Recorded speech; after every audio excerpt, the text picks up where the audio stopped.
Good evening guys, this is Angelo. Welcome to my channel and welcome to another booking vlog. So right now guys, we are here at SM Mega Mall Supermarket Building B. So may booking tayo kay Grab Express. So ayan. And then dadalhin natin siya sa Horseshoe Village, dyan lang sa may QC. So 4.4 kilometers ang distance from here going to drop off. So estimated time of arrival natin is 14 minutes. So ito yung first booking natin kay Grab Express, and sana later after natin ma-drop itong mga groceries, pasukan tayo ng Grab Airport. Okay? So yun guys, let's go and update ko kayo guys later.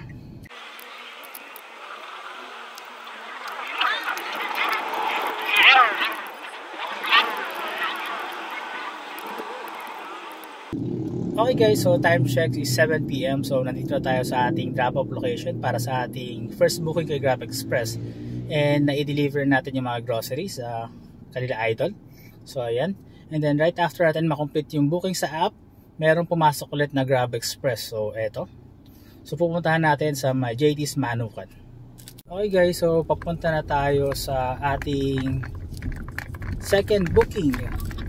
4.7 kilometers yung distance natin papuntang pick-up, and estimated time of arrival is 17 minutes.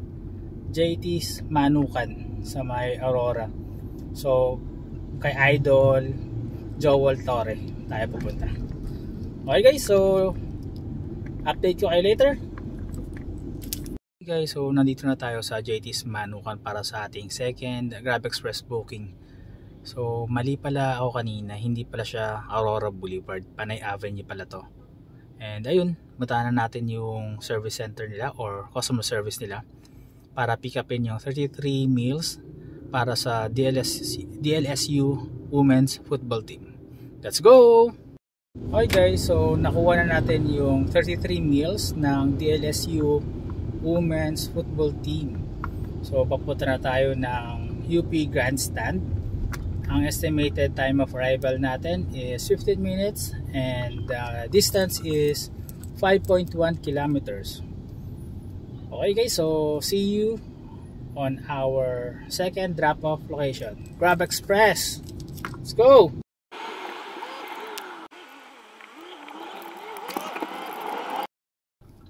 Okay guys, so nandito na tayo sa UP Diliman Grand Stadium, and naiabot na natin yung mga meals para sa DLSU Women's Football Team. Ayun. And then since ang layo natin sa airport, so gagapang tayo. Okay lang yan kasi hindi na tayo bago dyan. And then hindi tayo mag-set destination, so abang-abang lang tayo, baka may makuwang Grab Airport na pasahero on the way. Okay guys, so later na lang, update ko kayo if ever meron tayong makuha ang booking on the way. Okay guys, so meron na tayong third booking kay Grab Express. So sa may bandang stoplight ng Boni Serrano pumasok ang booking na to. And then sakto nag-U-turn lang tayo. So kanina ang estimated time of arrival natin is 10 minutes. And then yung distance natin sa pickup is 3.2 kilometers.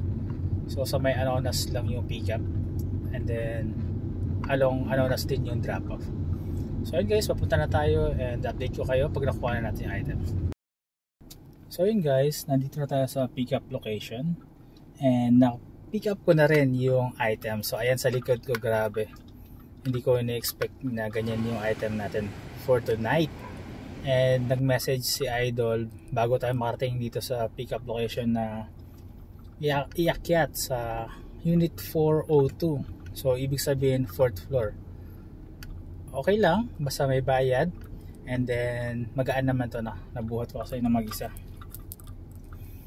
So yun. Yung pickup natin, yung drop off natin is 1.6 km and estimated time of arrival is 7 minutes. Okay guys, so see you on our third drop-off location guys. Dito tayo sa drop-off location, HGL building, and ayun ang kinakatakot ko. na kailangan kong maghagdan. And yung unit nila Idol is 402, means 4th floor. Ayun. Sabi ni Idol mag-tip siya, so sana worth it yung tip niya. Hingal kabayo tayo dito guys. So let's go! Ayan na to.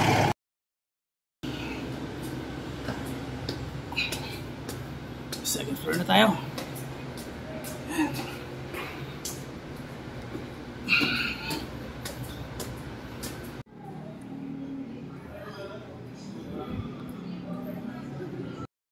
Guys, nandito tayo sa 4th floor, unit 402, and naiwan ko na yung upuan ni Idol. So sabi niya iwan ko lang daw sa may pinto, sa may batang shoe rack, and magdadagdag na daw siya para sa tip. Grabe, nakapagod. Buti na lang nakapag-exercise tayo nung medyo bata-bata pa tayo. Okay guys, so that's it for our third booking.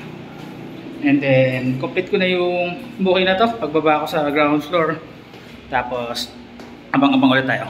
And tuloy pa rin yung plano natin. Diretso tayo ng airport. Okay guys, so meron na naman tayong Grab Express booking. So thank you so much po. Ang pick up natin is sa may 20th Avenue, 6.6 km. And estimated time of arrival natin is 16 minutes. So dadalhin natin siya sa may Diliman, Gandia Street. Okay, so dito tayo sa may Boni Serrano, and update ko kayo later pagdating natin sa pick-up location.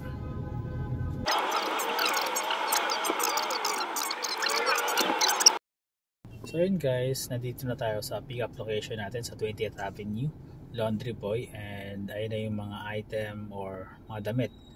Tapos dadalhin natin sa Happy Tea, Scout Gandia, Sacred Heart Diliman. So 3.2 kilometers ang distance ng drop-off, and then 12 minutes ang estimated time of arrival.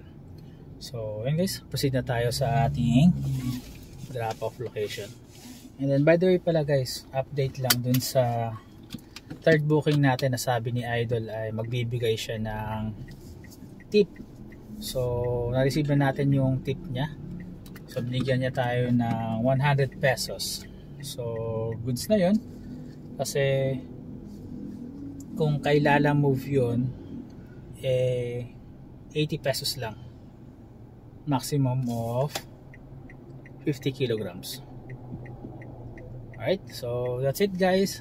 Update ko na lang ulit kayo pag nakarating na tayo sa ating drop-off location sa Diliman.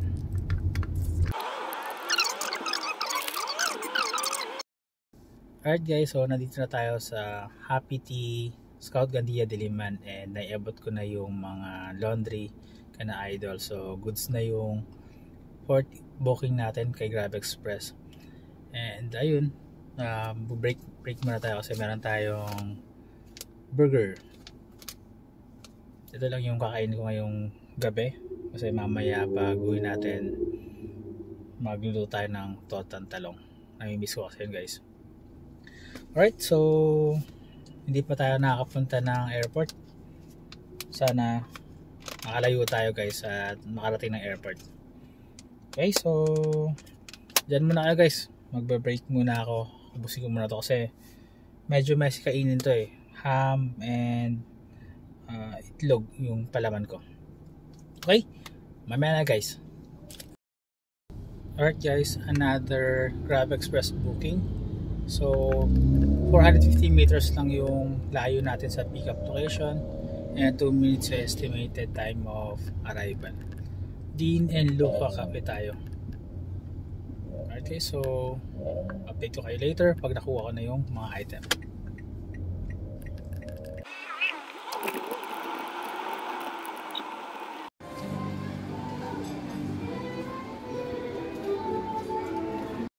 Okay guys, so na-pick up na natin yung item dito sa Dean and Luca Cafe, and then dadalhin natin siya sa may St. Ignatius with 22 minutes time of arrival estimated, and then distance is 7 kilometers.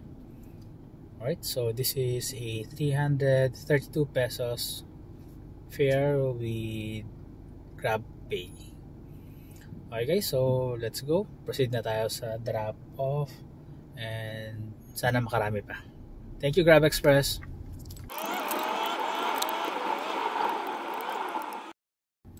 Alright guys, so nandito na tayo sa St. Ignatius para sa ating panglimang Grab Express booking. So na-drop off na yung mga laundry kay Nanay Bell. So all the goods na. And then time check is 11:04 PM. So sana meron pa tayong Grab Express booking na makuha, or mas maigi yung Grab Airport. Kahit mga isa or dalawa lang. Para all goods na all goods. Okay guys, so update ko kayo later if ever meron pa tayong makuha ang booking. Peace out. Alright guys, good job. Meron na tayong Grab Airport booking. So binigyan tayo ng booking ni Grab dyan sa may bandang stoplight ng Lawton Avenue. And yung pick up natin is sa may Terminal 3 Grab booth. And then dadalhin lang natin siya sa Terminal 1. Okay guys, so there you go. Update ko kayo once na na-pick up or na-drop off ko na si passenger sa Terminal 1.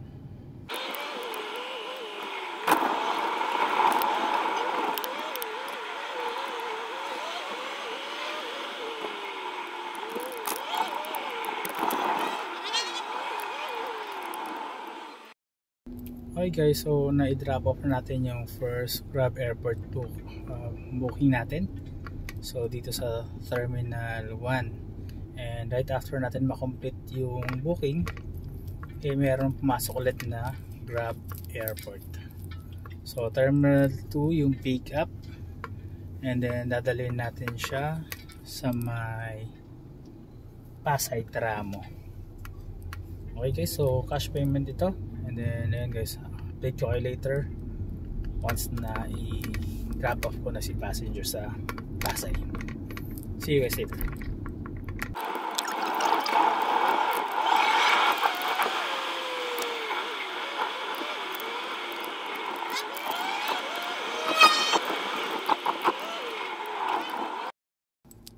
Okay guys, after natin ma-drop off yung pasahero sa Pasay Tramo, dumiretso kagad tayo ng Terminal 1 para magbakasakali na baka may makuha pa tayong Grab Airport booking.